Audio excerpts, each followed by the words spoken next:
avons connu une trentaine d'établissements et écoles qui ont subi des dégâts matériels lors des manifestations de juin 2023.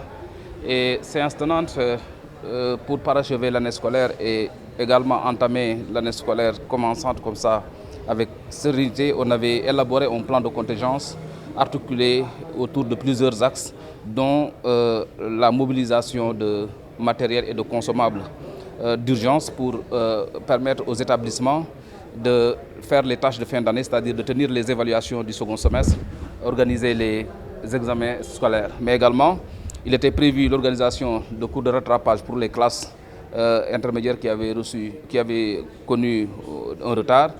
Et enfin, essayer de faire les démarches nécessaires pour la reconstruction, rénovation ou réhabilitation des infrastructures endommagées. À l'heure du bilan, nous avons reçu un appui de la DAGE en matériel, même si c'est en deçà de nos besoins, mais également en consommables, de la DAGE et de l'UNICEF. Et nous envisageons incessamment de les mettre à la disposition des établissements et écoles impactés. Là où se trouve le problème, c'est au plan des infrastructures. À ce niveau, la situation n'a pas fondamentalement bougé. Nous avons fait la situation, nous avons transmis nos besoins et les devis acquis de droit, mais c'est des montants assez élevés qui, dans un contexte où ces dépenses-là n'étaient pas prévisibles, on comprend qu'il y ait des lenteurs dans la mobilisation de ces fonds pour refaire ces établissements-là. Qu'à cela ne tienne, l'école étant une école de la communauté, comme l'a dit M. le gouverneur, nous pensons qu'il urge qu'il y ait une mobilisation des communautés, des collectivités, des APE, mais nous autres services techniques de l'État autour de ces établissements-là pour créer le minimum nécessaire au démarrage n'est-ce pas, des enseignements-apprentissages à la rentrée, le temps que vraiment des mesures fortes soient prises pour remettre aux normes ces établissements-là, surtout ceux-là qui sont vraiment sérieusement saccagés. Une rencontre qui nous a permis de faire le point par rapport à l'année scolaire écoulée 2022-2023 et de se projeter pour cette nouvelle année scolaire.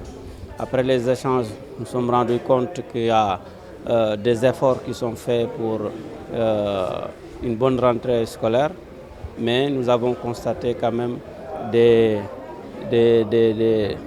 éléments à relever, c'est-à-dire un manque de personnel enseignants qui tourne autour de 258 enseignants qu'il faudra véritablement combler. Il y a également un déficit de tableaux-bancs qui tourne autour de 21 063 tableaux-bancs qu'il faudra véritablement rechercher. Mais au-delà de ces déficits, nous avons quand même noté des efforts extraordinaires de l'État pour remplacer les abris provisoires. Ces efforts-là, si l'État les poursuit, je pense qu'on aura une année scolaire presque sans abri provisoire.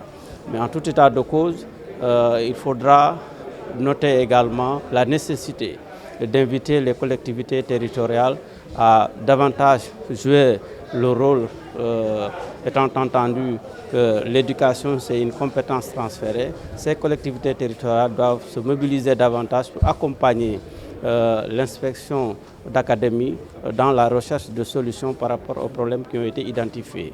À cela, nous voulons les inviter véritablement à travailler, à mettre à la disposition des écoles des tableaux-bancs pouvant aider véritablement à améliorer les conditions d'apprentissage des élèves.